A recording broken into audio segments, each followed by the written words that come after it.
Welcome back to the Pair Program. I'm your host, Tim Winkler, joined by my co-host, Sean Leahy. Sean, the internet has just kind of been eating up the whole Elon Musk v. Sam Altman saga lately. Oh, goodness. Yeah. I'm sure you're very dialed into it. I had me kind of thinking, if you had to mash up any two leaders out of any major industry CEO into a kind of chaotic courtroom environment, who would you want to see head to head? Yeah, no, I thought about this one a little bit, Tim. I'm going real throwback, real classic. So I would put Jack Welch from GE versus Lee Iacocca from Chrysler in the 70s and 80s. So these are like the epitome of like post-World War II baby boom CEOs, double-breasted suits, Lincoln Town cars, right? And they both did great things for their companies, and then they both went out of business. So I got to think that litigation would be quite the blood sport to see. For sure. So I'm not sure how many of our listeners know who Lee Iacocca specifically was, or Jack Welch, but Google them. They're legends. And I'm sure you Google them, they'll look just like lawyers. It'd be classic. They look like Don Draper from Mad Men if he was like 25 pounds heavier and had no hair. Good visual. I dig that. I put some thought into this as well. And I was thinking a little bit more off the walls. I'm going to go with Walt Disney versus Dana White. So kind of like picture like the courtroom, with that background. So you got like Dana, walking in with, his posse of UFC fighters, coming off of like a weigh-in. And then you got Walt Disney coming in with Mickey, and, he's got Darth, probably has some backing with like Darth Vader. Elsa as well, all kind of sitting behind them. But I feel like that would be a good drama playing out in the courtroom there. I feel like Goofy with brass knuckles could be a pretty intimidating sight. It's intense. Anyways, I'm sure that's not the end of that legal battle. It'll drag on for years to come. But anyways, I was trying to find like a good segue for this into today's episode. It was bit of a stretch, but this is what I kind of came up with, is that, Disney and UFC have become dominant for similar reasons, where they've built out an ecosystem, right? This, areas of like distribution, partnerships, talent pipelines, audience, infrastructure. And that's becoming something that is increasingly an advantage to companies that are looking to win in defense tech as well. It's not just who has the best standalone technology, but who can navigate that ecosystem, build the right relationships, and kind of move capabilities into the field fastest. And that's kind of, an overarch for the theme of what we want to talk about today. And so to unpack all of that, we've got a couple of guests approaching this from a few different angles, but also complementary at the same time.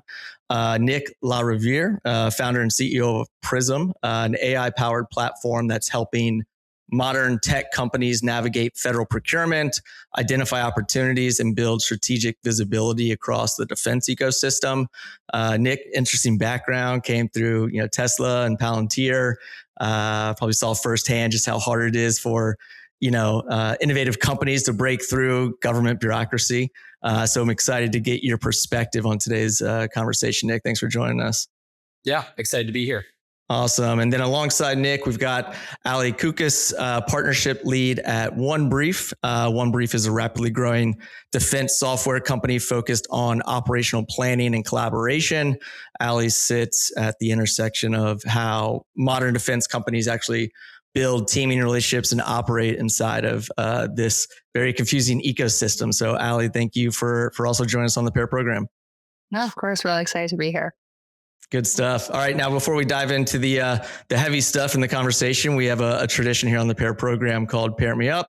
Go around the room, spitball a couple of things that go well together. Sean, why don't you lead us off? Yeah, I'm staying topical today. So my pairing today is proposals and sleep deprivation. So anybody who's ever done a lot of work in federal knows that, proposals are the final kind of push before you get a contract. And they all just turn into the same thing, which is a group hallucination event where you haven't slept in 2 or 3 days and you're going through these different color teams, pink to blue to red to gold to white to black to rainbow. And you just want to get the thing done. And it goes out, and then you pray and you hope, and 90 days later, you get into a protest when you win the contract, right? Yeah. So, Then you do it all over again. And you do it all over again. So maybe not the most fun pairing, but a classic pairing. Yeah, it's a real one. You could have even gone. Go ahead, Nick. I was gonna say, I like the hallucination reference as well. I feel like that's a commonality of like the humans and the LLMs now that are drafting proposals. Is there's a little bit of there can be a little bit of hallucination involved. And Yeah, to minimize that down, right? Oh yeah, I mean, if you ask Claude or ChatGPT to help you with a pink team review, it just shuts down. It's the one way that you can completely disrupt an AI. Yeah, specify the hallucinations. Could have also gone proposals in like Celsius. Could be another one right there. Little Red Bull action maybe. No, you're flirting with disaster on that. You have too many of those all of a sudden. Yeah, A little too shaky. Start skipping some lines. Cool. All right, I'll jump in. I'm going to go with Shakira in the World Cup because I feel like we've reached a point where it generally does not feel like a World Cup unless Shakira puts out a straight banger like leading up to the World Cup. So I feel like every 4 years it happens. You hear the song once and then it's got 3 billion streams on Spotify and YouTube. So I'm going to pair up the World Cup and Shakira. Her new one, I think, is Die Die. It's pretty catchy. It's pretty good. And I'm pumped. I'm here for it. So that'll be the pairing for this episode. And let's pass it around to the guest, Nick. Quick intro and your pairing. Yeah, again, Nick LaRovere, co-founder and CEO here at Pryzm, building that AI OS for federal contracting and acquisition. But to do my pairing, I would put together the annual defense budget and surge in Washington DC pizza. So if you actually, our team actually, we typically, if you want to see when the budgets come together, or really any major bill for that matter, if you kind of run a search online and you actually see the spike, you can actually see like spikes in demand for local pizza shops around the hill, and that'll tell you when things are about to drop. So it's a good leading indicator. That's hilarious. Maybe start adding them into Pryzm's platform too, just to make it easy for teaming. When those companies are going looking for the right partner. 100%. Good stuff. Again, thanks for joining us. And then Allie, quick intro and your pairing. Yeah, so Allie Coukos, I'm the partnerships lead over at Onebrief. Background is consulting, going into some VC, and now getting really excited to be in the startup space and getting to work with Nick and others on actually building out that defense tech ecosystem. My pairing, and I'm going to keep it topical to the fact that I have skis behind me, is a bluebird day and a cold beer at the end of it. That's the perfect way to spend a day in the winter. Spot on. Yeah. Just a caveat for our listeners that are, big skiers. I'm sorry that this year may maybe not have produced as many of those days as you would have liked, but a bluebird day and a cold beer at the end of the session. I love that. It's great. What's a bluebird day? I don't ski. You don't put the big pelican on skis. It's when you get a dump on of snow the night before and it's cloudless, it's sunny. It's about as perfect as you can get. Outstanding. Yeah. Yeah. We'll have to challenge Sean to get out there on the slopes. We'll get you on some skis one of these days, bud. You can get me on the lift. I'll take the lift around. I'll do surveillance. Yeah, no problem. Good stuff. All right. Great pairings all around. Thanks again to the guests for joining us. And I'll do a quick reset for our listeners on where we want to go with this one. So I want to kind of start with just zooming out on, what has kind of changed in the defense tech ecosystem over like the last decade, what hasn't changed and why it feels maybe a little different right now in this moment. We'll get into some specifics with the pairing that we brought to the table here today. We've got a founder and a customer in the same room. So we'll walk through, what Onebrief's process maybe looked like before Pryzm, what changed and what that actually unlocked through that partnership. And then talk a little bit about, where some of this is heading. There's been a lot of changes with everything from, how primes are operating, OTAs. And then, for a lot of our listeners that are building, startups in the defense tech ecosystem, some of those questions that come into play, like, building it yourself, buy it or partnering, and pros and cons of those. So we'll start with, looking at the evolution of the modern defense ecosystem. Nick, maybe I'll start with you on this because you've got a rare vantage point with some of the background at Tesla and Palantir, two companies that didn't exactly get a warm welcome from the government when they first kind of showed up. When you look at the defense ecosystem today, what do you think has changed over the last decade? Yeah, definitely. Well, it's really interesting. First, thinking back to Tim, even some of your initial intro here, right?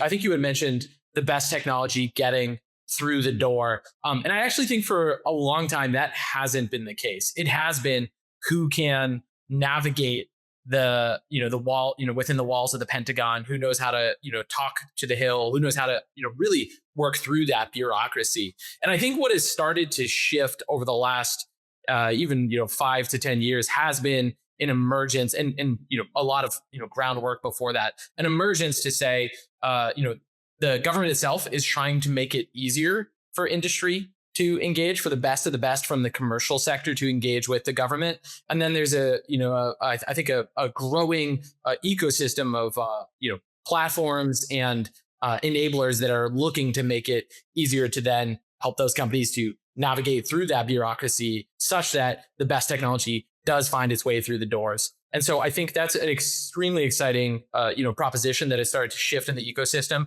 I think along with that, you've started to see, more and more founders coming out of some of these early, unicorns in the defense tech space. I myself benefited from experience at Palantir, but I know of so many other amazing founders coming out of, whether it's Anduril or SpaceX, you name it, just amazing companies that, they know how to build great technology. They know how to cut through some of this bureaucracy, and they can kind of use the tools at their disposal to go out and make a dent in the universe. And then I think accordingly, as this ecosystem evolves, I think venture capital has only added fuel to the fire to say, hey, more and more companies should get this type of shot. We should support this. This is not only a good venture investment, but it's also the right thing to do. And I could talk for days about the mission behind what we do and what the ecosystem is getting behind. But, I think bureaucracy and whatnot should never be the limiter to, our national security. And so it's exciting to see some of that ecosystem shift. Yeah. And before we, pull in Allie's perspective on this too, you kind of noted on it briefly there about your experience at Palantir. Talk to me a little bit about specifically, some of that experience, how that played into you building Pryzm. Was there things that convinced you that this was a problem worth solving that could be solved, and then how that kind of built into this movement towards you building Pryzm?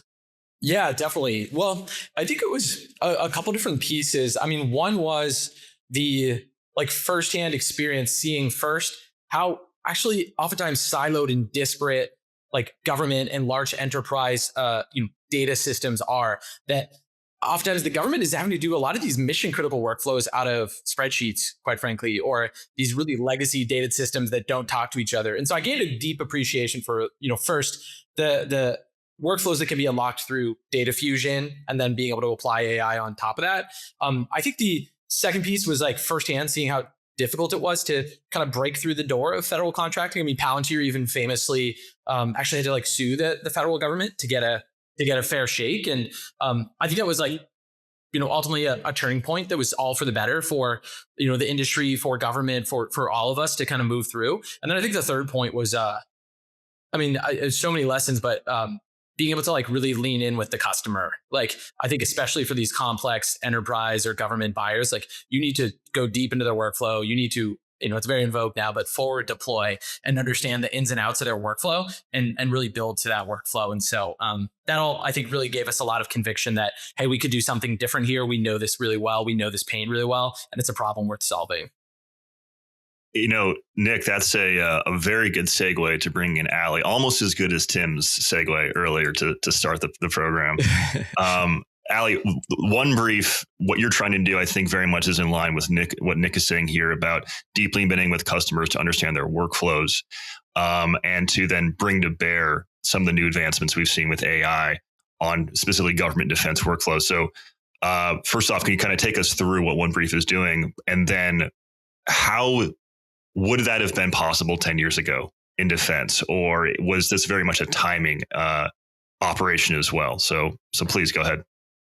Well, to start, I think our founder, Grant, was incredibly prescient when it came to starting Onebrief because defense tech, even 6, 7 years ago, was not a sexy space. It was, if you go back to, we'll go back to 2015 if we're really going 10 years back. The VC funding in defense tech was about $7 billion. 2015, that was a 10x surge. It was up to, I think, 76 billion. And you really have seen the evolution of the space. And so when Grant founded Onebrief, this was not a company that was en vogue, especially the problem that we were solving for, because planner workflows in the collaborative workspace is not something that the government inherently thinks about. It is a lot of swivel chair. You're looking over your shoulder, trying to talk to folks. And so creating a collaborative workspace for future operations and really being able to understand the planner problem, extrapolating that at the command level, and being able to build out this workspace where you can pull in live data across C2 charts, across timelines, across all of the different workflows that you're touching. This isn't something that even, 5 years ago really could have caught fire. And I think I joined 5 months ago now. Once we raised our Series D, once we announced our acquisition of Battle Road and Atom Engine, so much traction has continued to grow from that because folks are realizing you want that collaborative workspace. You want that entire full suite of information where you're able to pull in live wargaming and simulation data. You're able to have your planner workflows.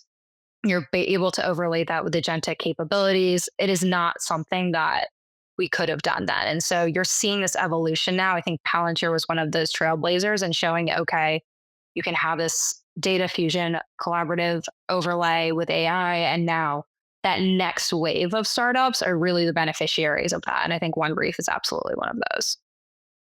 Very cool. Yeah, I'm excited to also, dive in deeper into, the benefits and the value add that you've seen from, the partnership with Nick and his team. But one thing I just wanted to kind of quickly touch on too, just being in the DC area, growing up in this area, building a business that was pretty actively involved with a lot of federal services companies over the course of the last 15 years.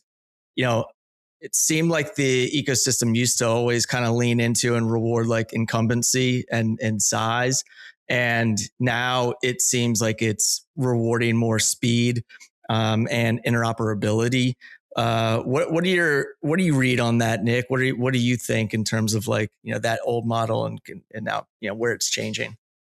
Yeah, I think Secretary of War Hegseth had a quote sometime in the last few months, which was basically, we favored compliance over competency, and I think the system is shifting not to favor one type of a company over another, but rather to favor those who deliver results, those who actually move quickly, can scale up to production and deliver a next level result. And I think that's the right approach. I think part of the reason why commercial enterprise has seen such strong innovation historically has been that appetite to take a risk, to move quickly and take a bet. And if it doesn't work out, shift that bet. I think the government, for legitimate reasons, has been steered away from that for a time. I think it was really around compliance to say, hey, let's make sure that we're maximizing the taxpayer dollar. Let's make sure we're spending it, investing in the right way. But in turn, all of that red tape has sometimes slowed things down. And I think there's trade-offs which Pryzm is involved in, and I'm happy to talk at length about, where you can now actually do both. Like you can make sure you maintain compliance by providing transparency and whatnot back to the government, while still being able to move quickly and flexibly to deliver. And so that's some of the shift that we're starting to see, and I think it's pretty exciting. Nice. Quick shout out to our friends at Defense Unicorns. So updating software on the F-22 used to mean grounding the jet, pulling panels, extracting the onboard computer, days of work, full maintenance crew. Defense Unicorns changed that. Now a pilot can push updates from a tablet in minutes, and mission operators can fly, fix, and fly again with ease. Read the full case study at defenseunicorns.com/hatchit. Yeah, I want to dive in on this, kind of Pryzm Onebrief story and use this as a real case study, because I think there's a lot of great value that technology like Pryzm brings to a company that's trying to really, infiltrate this ecosystem and do it smartly and efficiently. So Nick, you built Pryzm Allie, you use it at Onebrief. Can you walk through the sequence of, what the workflow maybe even looked like before? I know you've only been there for a short time, but do you have a sense of what was kind of maybe used before Pryzm, how partnerships and teaming decisions were getting made, and then, lean into a little bit more of like what the value add is that you've seen there? Yeah, and I think I actually want to take even a couple of steps back. So I met Nick and team when I was in grad school doing a master's thesis on defense acquisition reform. And so Oh, nice. it was really early on seeing that value prop. And I went back to a consulting firm after I graduated and very quickly said, okay, we need to bring the Pryzm team in, because anyone who has done business development in the defense space or national security space knows that it is a labyrinth that pulls together people, policy, process. It is not an easy space to navigate. And so when I came to Onebrief, I remember them saying, okay, we're using this tool called Pryzm. Like, would you be comfortable with it? And it was immediately like, yeah, absolutely. I love that team and I love what they're doing. And so when we talk about Pryzm, I always kind of caveat it in the sense of this is a supercharged version of BD, capture, and CRM.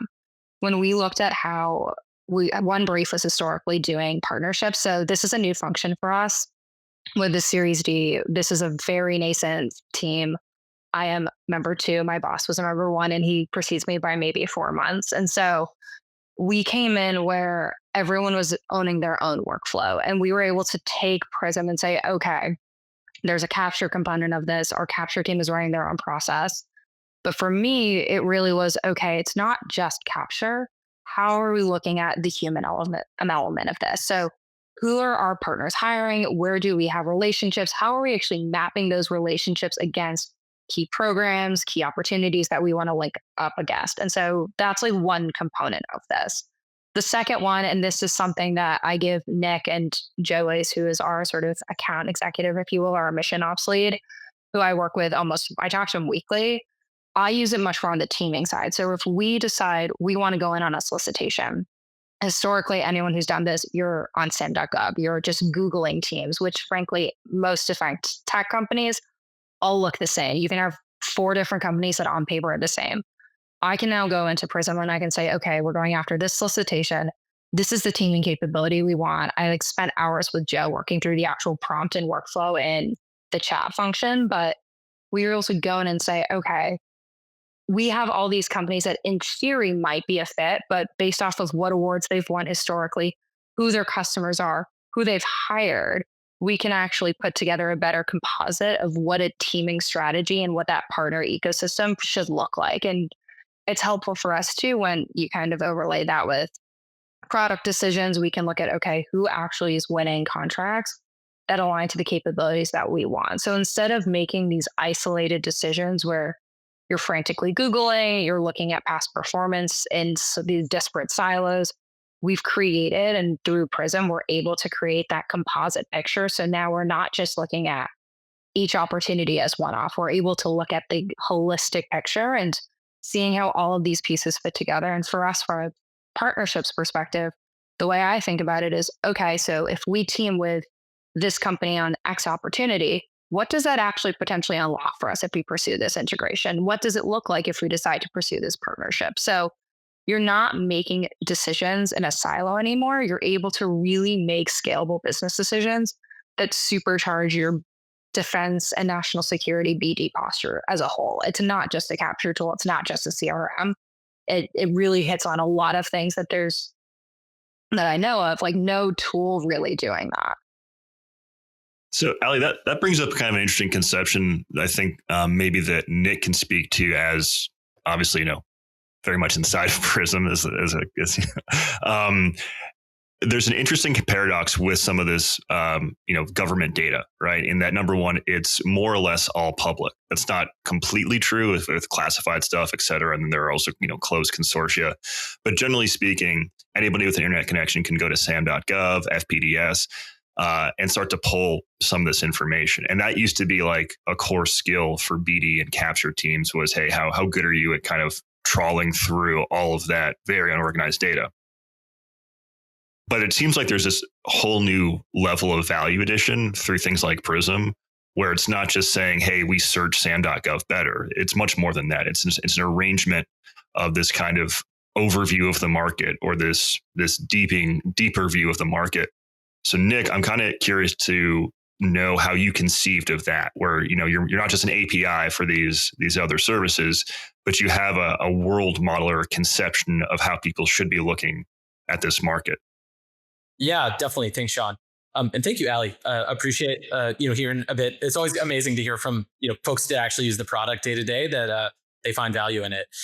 So it's a great question, Sean. So when we think about, when we were founding the company and we were very early on and partnering with our customers, one thing that we saw and that we started to forecast out is that I think AI is going to continue to get better and better. We've seen this in software engineering as an example. I'm a software engineer by trade, and for writing code, the barrier to entry has gotten much lower. Like, anyone can write code. The question is, can you write good code that can be used in a real production way that an enterprise of substance, a leader like Onebrief can really trust? And so as we started to think about that, and then we drew upon, some of, again, my experience at Palantir and some of our co-foundings team in the BD and the capture world, the thing that we started to see is that, well, just the barrier to entry for just scraping public data or even using AI to just quickly draft a proposal was going to get lower and lower. And so teams, will be able to, just kind of quickly use a public LLM and kind of run a query or run something. But the question that kind of stuck with us was, well, that'll get you something, but will that really be a production ready workflow? Will that really be something that you can really trust of substance? And so when we thought about that, and we really thought about that, we thought that there was a couple key components that would really drive that. One is, all this data doesn't just need to be an 80% heuristic. It doesn't need to be an 80% pull from FPDS or an 80% pull from SAM.gov or from the defense budget. No, you really need to get to 100%. You need really deep accuracy into those public data workflows that they can be trusted for an enterprise to make, $1 million or, multi-million-dollar decision into one of these contracts or one of these teaming partnerships. So there was that piece. And then the second piece outside of that production data from the public sphere was, well, how do we actually productionize all of their internal data as well? How do we actually create what we think is a category defining context engine, not just a CRM, not just a public data tool, but a true context engine that can take also your own internal data and really then operationalize the AI into actual workflows so that it has all the appropriate context from public and internal fields and allows you to really turn that into actual results for your business. So long answer, but it's really out of, I think, some foresight into where the market was going to go, and then just some lived experience.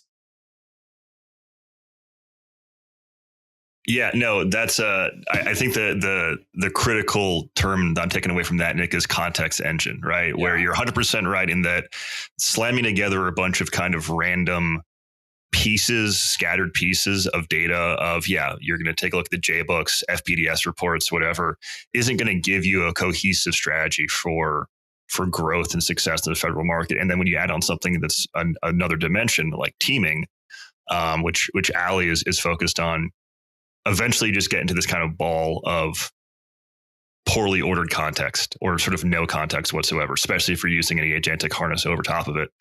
So how do you coach people through that? Or how do you go to your customers and learn and talk with them about managing the context of their federal growth strategy, their federal operations, and not just have them turn Pryzm into, not take advantage of its full capability? Yeah, no, great question. So, and Allie, curious to hear how, you kind of saw some of that roadmap to implementing it into Onebrief. But the way that we think about it is, well, first, we come from this world, we're deeply experienced in it. And so we've built out the tool to represent, to use the word ontology, to represent, I think a proper view of the systems that are at play within, defense contracting. And then we've purposely built out not just a, generic AI tool, but actual structured workflows to enable, a very clear path to getting the result that you want. So for example, one of the features that a lot of our customers really enjoy is our company tracker feature. So that allows you to take, all of our data around industry partners and competition and teammates. It allows you to track a cohort of those companies, and we'll run a structured prompt on a recurring basis for you to give you a brief on every time they win an award or every time they raise an amount of money. We'll give you that intel in a really structured way. That's exactly some of the, I think, building blocks that someone in partnerships would then want to go build off of, to say, okay, I've seen this example from the company tracker feature. Now let me use Pryzm's workflows and chat to build out my own, automations and workflows on top of it. So we're really trying to apply it in a production way. And then, I think the last leg is Allie shouted out Joe Lace from our mission operations team. We forward deploy it. We partner directly with you to help you level up in, how you use our AI platform to really drive results.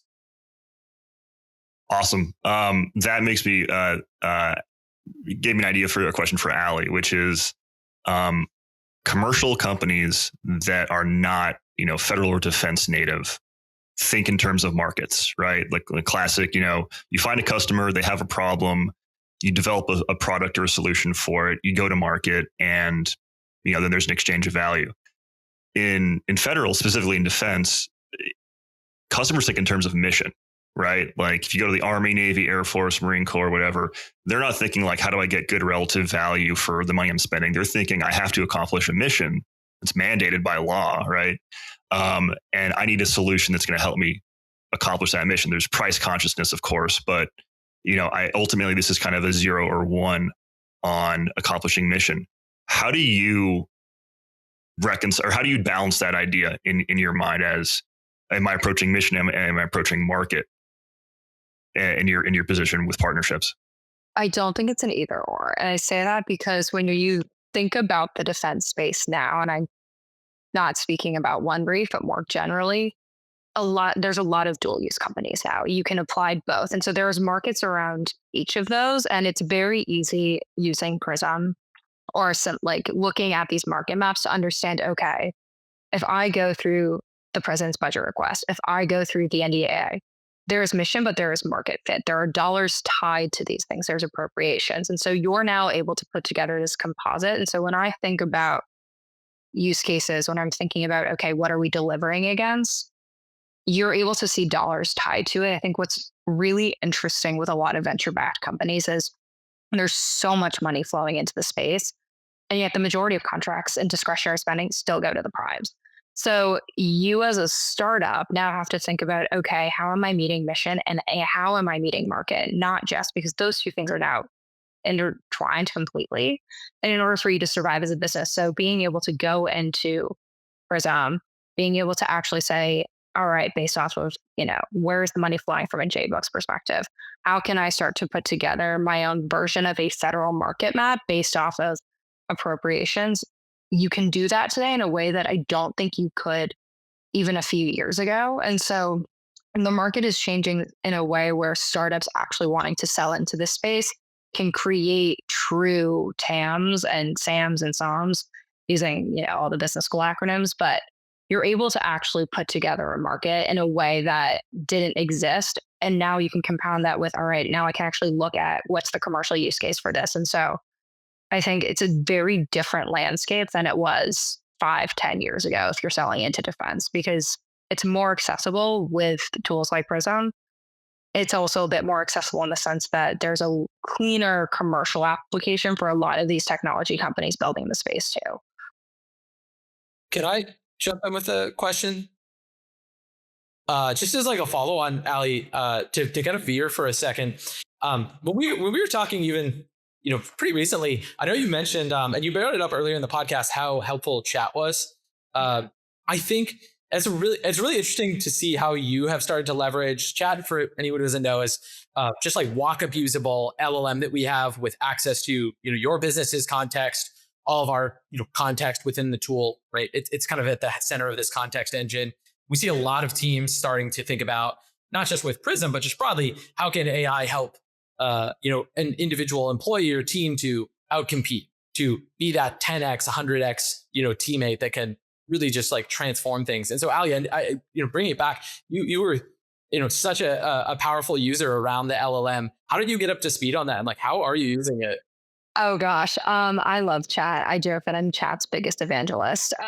But really, when I think this is where the defense and the mission meet market and technology today. I think anyone working in the defense space needs to be technically literate. And again, I'm saying this more because so many of our tools, so many of the applications, so much of what we do to support the warfighter requires you to understand LLMs, AIs, prompt engineering. And so using chat on its own, it's like using, any LLM, if garbage in, garbage out. And so taking the time to learn, okay, what does good prompt engineering look like? How do we structure this? How do we make sure that we have the right SME prompts? Because I can now go in, Nick, to your point, I can create a note, create my own SME persona around Onebrief and Atom Engine and our joint capability. And I can actually go into chat and create really detailed reporting on market sizing. That's something I do often, to the point about Sean, market entry, thinking about, okay, what markets actually unlock in the government space or what use cases actually are unlocked based off of our positioning today. I use it all the time when we work with our capture team around teaming strategy and really being able to dive into those details about what we do, what we're looking for. Don't just tell me a company that's good on paper. And I think this is what makes chat so powerful. If I were to go into ChatGPT and I search teaming partner for this opportunity, it's going to pull from Google. If I go into chat on Pryzm, it's going to pull past performance and contracts. So now I'm looking at a company that's actually winning based off of use cases that align to what I need. So I use the chat function heavily. I think I have it open almost every day because it's something that I can go into. And if we're trying to do market mapping, if we're trying to do teaming strategy, if I'm even just trying to do competitive intelligence on a company, but you can do that, but you have to take the step back and say, do I know how to do all the prompt engineering correctly? It takes the time up front to actually learn and be literate in AI and LLMs. And I think your team has done a really good job of making that accessible because anyone can go into an LLM, but having a team that sits with you, like I have spent countless hours with Joe, we're finding prompts on, going through the notes and saying, okay, how do these things all click and connect together? So yeah, big power user of chat, but I think defense has now entered the era of it's important to be technically fluent because this is not the defense apparatus of the 1960s when we had the PPB and everything was about bending metal. Software is modern warfare. And so we now need to have the skill set and the tooling to make sure that you can deliver at the speed of relevance. And that includes being technically fluent. And that includes, using tools like chat to help build up that ecosystem and roadmap. And that was really the point of this was, real live, customer feedback session here, right for you, Nick. So that was awesome to see unfold right before our eyes.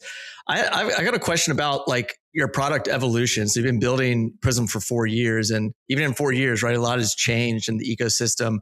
How has your kind of product evolved, or has your like ICP evolved from maybe what you thought it was when you first were going to build something and where it's at today and where you feel like the best customer profile fits for it?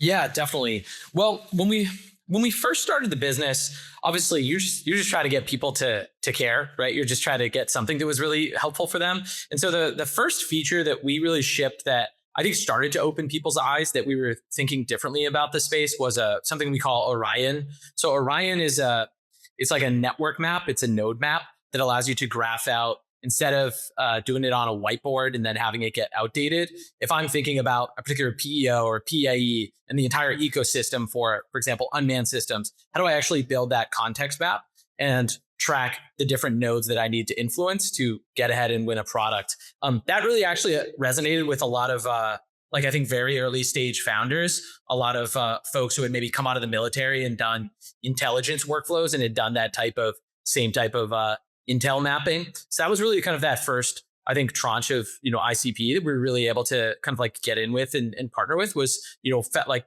myself, fellow Palantir alumni, early stage founders building for those types of intel workflows. We've really doubled down on that to say, hey, we help you take that unstructured data from the public and your internal private realm with our CRM, our email integration. We'll take that realm of data. We'll help you map it out. And then with that, we can now do much deeper workflows, as Allie was talking about, applying AI to really be your context engine. And so I think with that, we started to see that ICP mean that, one, we deepen our embedding with these companies now. So we're not just a graphing tool, but we're really a full OS for your workflows. We've continue to move up market into larger and larger enterprises. We do actually work with a number of the primes now as well. I mean, we've really become, I think, a powerful context engine, no matter the size of your business, to allow you to go out and win. Very cool. Yeah, I love seeing like startups, embedding with startups that still kind of evolve with them as they scale, and the product still, suits them at different stages of their growth. That's really neat. I want to kind of put a little bow on that segment and kind of transition here in closing to this kind of like the future of this ecosystem, and talk a little bit about the primes, right? So they're not just sitting still while a lot of like non-traditional companies are scaling. We've seen a lot of these companies standing up venture arms. We've had a few on the podcast actually, which I think is really neat. It creates opportunity. It's an interesting outlet for those companies to kind of embed, but also like collaborate with maybe a user base that they wouldn't have traditionally been able to through those venture arms. They're acquiring different startups. Building partnership ecosystems that can maybe, accelerate smaller players or kind of neutralize them. And so I'm curious in terms of teaming with a prime, how do you all see this in terms of, a great growth strategy, or do you feel like maybe sometimes it's a bit of a trap? I want to just kind of throw it out there, as anybody who wants to jump in on it, because I'm kind of curious on perspective on this. I'm also curious, Nick, what you all are seeing, because I think one of the things that I love about Pryzm is the way you all are able to break down the subsidiaries or the sub companies. And so seeing how primes have also started to change their business model and what parts of primes are winning, if that's something that folks can actually start to dig into, because to your point, Tim, I think there are venture arms being stood up now. There's a really interesting change of the guard in some of the primes. And so I'm curious, Nick, if that's something people can also dig into when they look in Pryzm and trying to see what parts of the primes are maybe more innovative or forward leaning. Yeah, definitely. No, thanks, Allie. So, we like to say that we exist to get the best technology to the missions that matter the most. I think what that fundamentally means is that regardless of where the technology comes from, whether it's a startup or a prime, what matters is that the best thing is in the hands of the warfighter, of our civil servants, those who need it. And so I think to that end, obviously, I think startups have really pushed the ecosystem forward, but we are seeing a lot of movement from the primes, from these stalwart, enterprises that are moving to be faster, moving to be increasingly innovative. And so, Allie, yes, you can dive in on that data within Pryzm. You can start to see some of that trend. I think it mostly comes about both from the M&A side. So you can see obviously heavy M&A activity, but also the teaming side. I think it's a fantastic growth strategy oftentimes for a startup who maybe has a component to really move in with a large system integrator. You can obviously go direct. That's also a very strong, approach that you can take. But even we ourselves on our federal work, we've done both, contracts where we're the prime and others where we team. And I think it's a good way to sometimes deliver a complete solution. The prime wins because they get they get to some of the shine and some of the innovation from, the startup ecosystem. The startup wins because they get to work with a prime who has maybe some of these deep connections. And I think it can actually be a good business growth hack. And what matters is that I think you really take it on a relationship by relationship basis. Defense and federal contracting really is a relationship business. And there are really good partners, there are really bad partners. And it's about the quality of the relationship and building that up properly. And that's something that I think Pryzm can help tell you is the nature and the history of their past relationships and if they've went the right direction. So on that, teeing off what Nick ended with there, Allie, when you're looking at teammates and partners, I don't want to just ask what makes a good one. It's a little bit too general, but maybe what have you seen evolve over the past couple of years in terms of just the overall partnership and teaming organization? So to kind of prime you a little bit, when I was kind of growing up in the defense tech industry, like the very old school playbook was you're small, you start to, sub to the primes to just get some experience, get some reps, develop, customer relationships. And then maybe you can eventually go out and try and prime on your own. And it was just sort of a grindy relationship that just took time and dedication.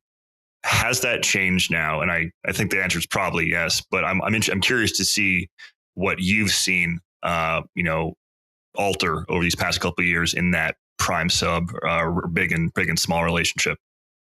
I think I want to say it depends, because if you look at some of the big programs, I think a lot of folks right now, especially with the emergence of, or the focus on COTS, focus on, software deploying fast and shipping code fast. You have these programs now where the government is typically going through one lead systems integrator. And so it really is becoming not necessarily about the government, but about the prime, and about how are these primes, are they willing to work with you? Are they incentivized to work with you? Because there will always be, I think, Sean, to your point, the primes where it is a grind to work with them. It's not going to be something that changes overnight.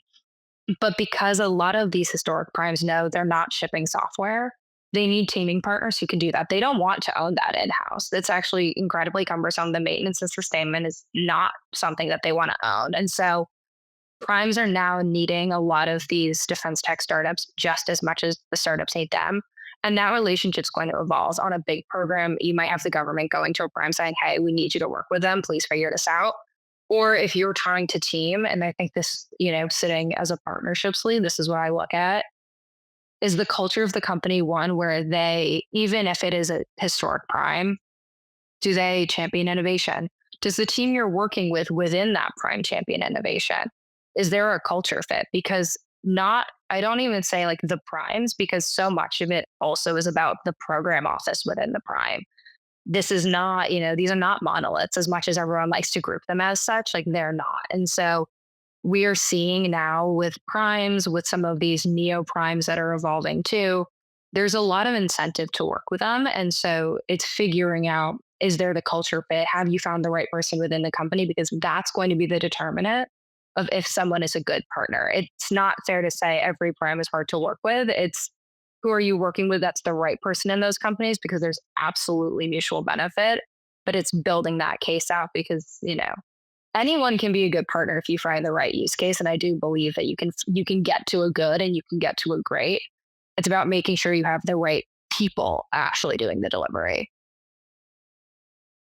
I've got a question that more for you, Allie, I think, with regards to Onebrief and, the product roadmap maybe over there. And I don't know how much this is visibility into your role or how much you just may be willing to speak on it. But we talked a lot on the podcast of the past with product companies on kind of like the buy versus build debate. And, you kind of sit in this position of partnerships at Onebrief. When you're thinking through, kind of like maybe building integrations internally or buying what you need, or maybe just going deeper on like a partnership, how are those decisions kind of funneled through the product teams and product roadmap? I'm always intrigued with how that comes to be, and what you guys settle on. Yeah, well, to start, I think we have made a lot of progress in terms of what we are actually delivering to our end users and the customers when it comes to the future of command and that collaborative workspace. And so I don't necessarily touch the product decisions, but I do know that when we have a use case where we have customer demand coming in, we see, the writing on the wall that a certain use case is gaining market traction, even if we haven't necessarily heard about it. We have a strong enough relationship to go back to our product team and say, okay, as it relates to how we are thinking about the future of command in that surface area, where do these actually stack up against that? Is this something that is going to be a repeatable, scalable motion? Or is this something that is a nice to have for a customer? Because our grounding, anchor for everything is, how can we deliver the best future of command experience to the DOW and the national security apparatus as a whole? And so if something is not in pursuit of that, it might be really flashy and a nice to have, but that doesn't mean that we should be the people that build it. It may mean that it's something that's worthwhile partnering, but when we think about those build decisions, I know that our product team, and we recently hired a new CTO who's fantastic, who have a clear vision of what that future of command should look like. Yeah, Nick, I'll pass to you too. You're building a product company. How do you kind of approach those types of decisions? Yeah, definitely. I will answer that. I'll also give a shout out to Onebrief directly as well. I know we've talked obviously deeply about some of Pryzm's capability, but as Allie was just illuminating, like I think we're looking at, I think, similar trends, right? We're really looking at how can AI and these intelligent, like collaborative workflows really drive forth outsized, team performance, right? And so Onebrief, kind of on a similar vein, right? It sounds like, is really leading the edge by pulling that all together for that, unified command experience. So I just think it's interesting to see, how AI is percolating into really all facets of teams. Now, to that end, Tim, sorry, to go back to your question of, so how do we think about product roadmap and kind of like the priorities that are informing that? For us, it really means, so I do lead product in partnership with my co-founder, CTO, David Estradi. We think really deeply about, again, forward deploying and embedding with our customers. And so I think we've been really fortunate to not just have a close relationship with Allie, but so many of these innovative companies in the space that, a lot of what we do is just, hearing echoes of the same problem from, the same customers, kind of like over and over again, that we can, one, really understand a pulse on what they need and what they do. But we can also see how the best of the best firsthand. Our coverage of so many of these like leading defense tech companies is like pretty high, that we can see, how they're winning, their best practices, what they do. And we can really build a system around that really benefits the broader ecosystem. So for us, it's that founder-led, kind of close design partnership to hear the echoes from our customers of what they, not even echoes, sometimes screams of, hey, we really need this. This is really important, and make sure that gets into the product roadmap and gets prioritized. Very cool. Yeah, I guess just in closing, I don't think we really, honed in too much on, maybe just some quick hits on both of your all's companies. And so I want to start with you, Allie, and just maybe a little bit of quick hits on headcount, where are folks kind of based throughout the country, funding, stuff like that. Yeah, so like I mentioned early on, we raised our Series D or announced our Series D in January. We're at a $2.1 billion valuation now. Headcount is growing. We're 400 plus. And so it's fantastic.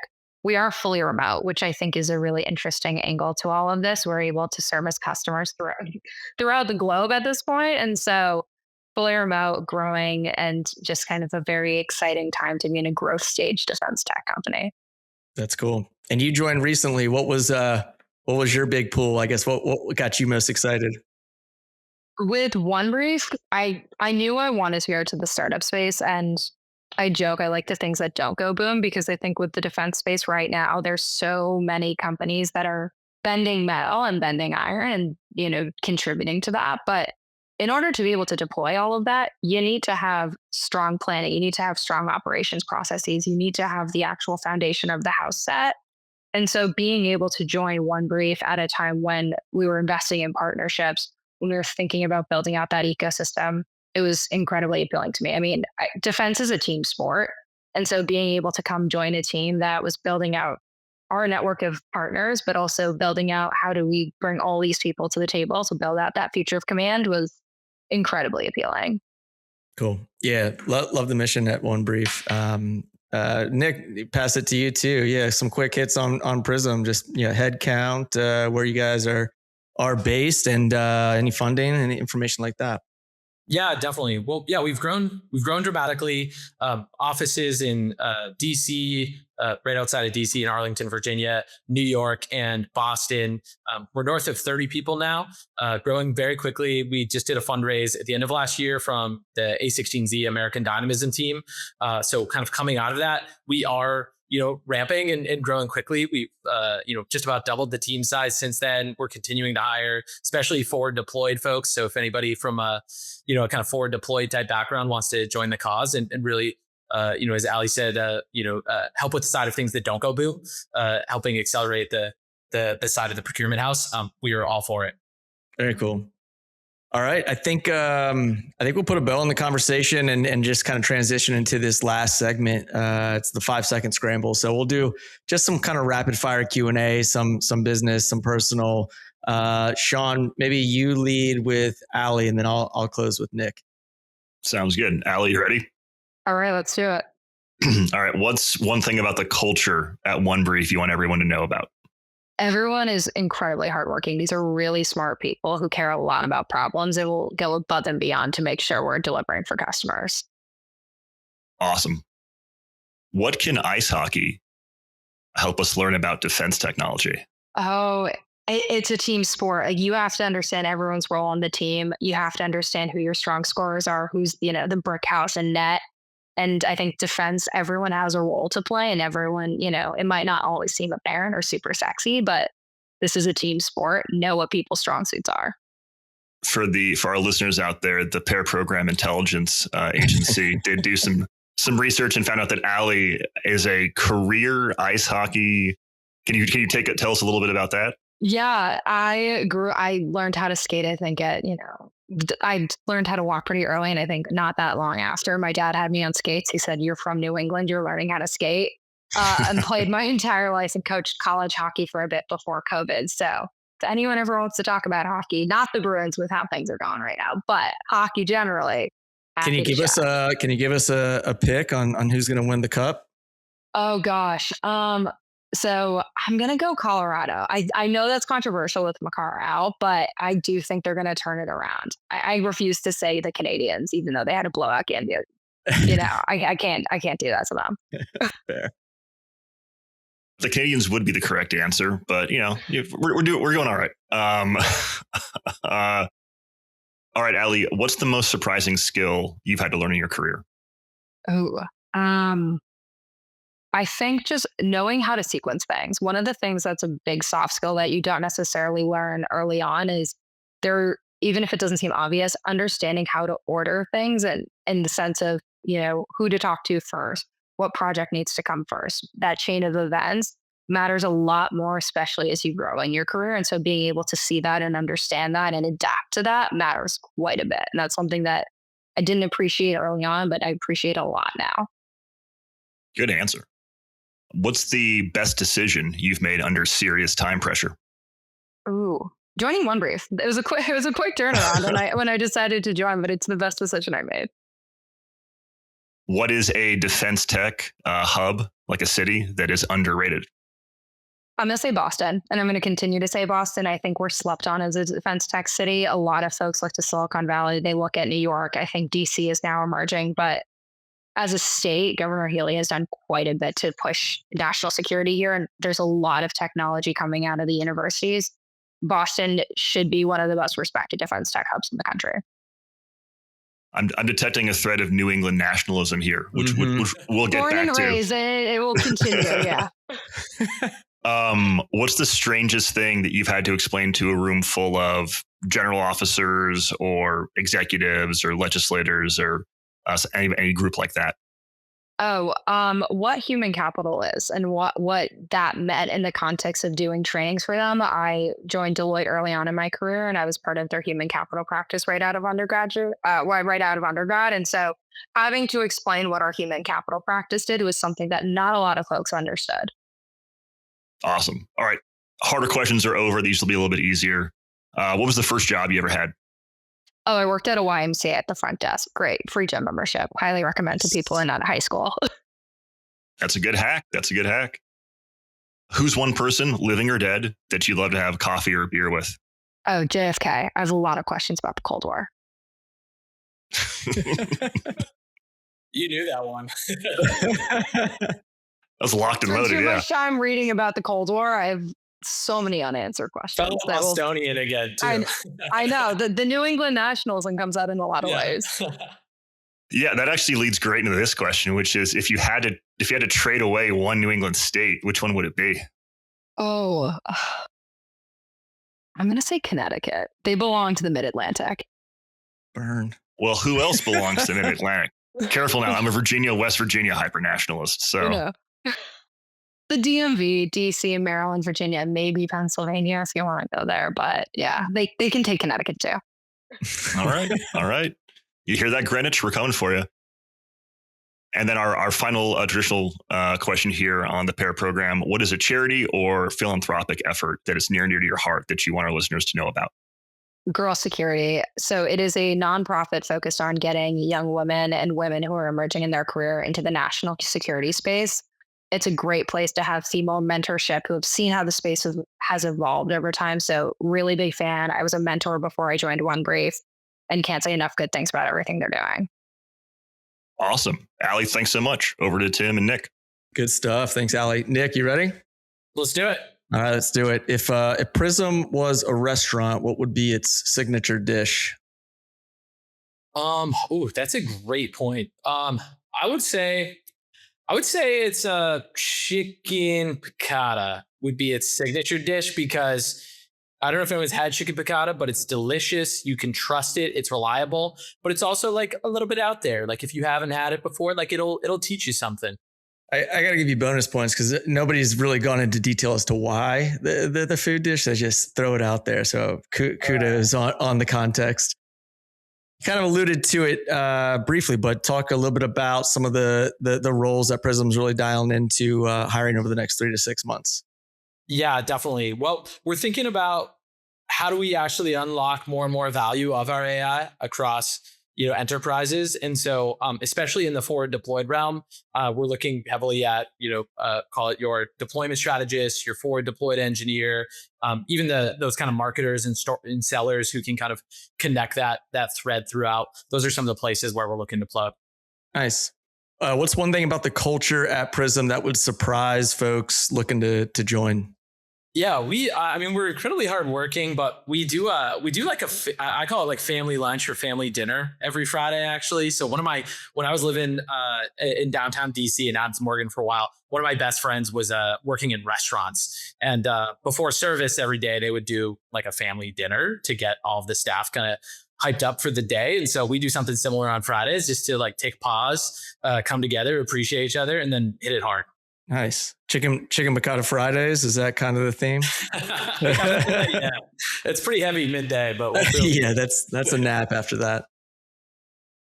So throughout your career, you've worked at some really interesting companies leading up to, founding Pryzm.